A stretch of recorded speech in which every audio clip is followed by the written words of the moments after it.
ইমান ধুনীয়াকৈ comedy video' চাই আছা, তাৰ মাজত আকৌ মই মেথছৰ ইম্পৰ্টেণ্ট PYQ এটা আনি আমনি কৰিছোঁ ন।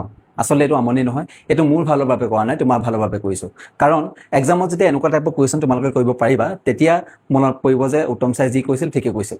কাৰণ এটা কুৱেশ্যনৰ পৰা তোমালোকে চৰকাৰী চাকৰি পাব পাৰা। কাৰণ এটা কুৱেশ্যনৰ 1 বা 2 মাৰ্কছ থাকিলে তোমালোকে এই 2 মাৰ্কছ আগবাঢ়ি গ'লে তোমালোকে এটা চৰকাৰী চাকৰি পাব পাৰিবা গোটেই জীৱনৰ বাবে। গতিকে অলপ কমেডি ভিডিঅ'টো স্কিপ কৰি মোৰ কুৱেশ্যনটো অলপ মন দিয়া। কুৱেশ্যনটো কি কৈছে?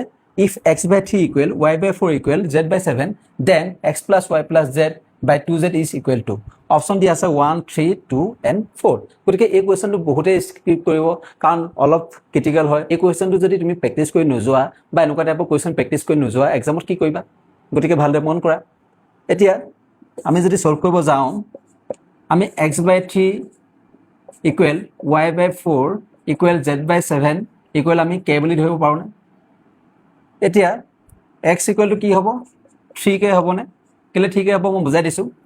x/3 ইকুৱেল টু যদি k হয়, তেতিয়া cos মাল্টিপ্লাই কৰিলে কি হ'ব? ইয়াত অলপ 1 এটা আছে, x × 1 x, ইফালে 3 × k 3k। 3k লিখিব পাৰোঁনে? বুজি পালা? ঠিক তেনেদৰে y ইকুৱেল টু কি লিখিব পাৰোঁ? 4k লিখিব পাৰোঁ। z ইকুৱেল টু কিমান লিখিব পাৰোঁ? 7k লিখিব পাৰোঁ। ঠিক আছে, তেতিয়াহ'লে আমাক কিহৰ ইকুৱেল সুধিছে?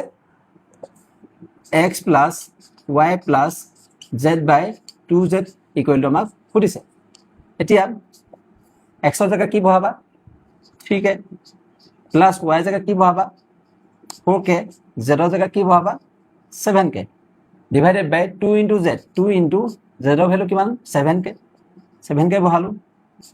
এতিয়া 3 প্লাছ 4 কিমান হ'ব?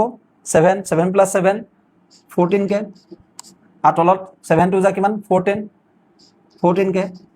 14k কাট খাই গ'ল, কিমান থাকিলে? অপশ্যন কোনটো 1 আছে? অপশ্যন এটো 1 আছে। গতিকে আনচাৰ ওলালেনে? অতি কম সময়ত ওলাব। গতিকে প্ৰেক্টিছ কৰিবা, আৰু এনেকুৱা টাইপৰ কুৱেশ্যন তোমালোকে নিজে প্ৰেক্টিছ কৰিবা।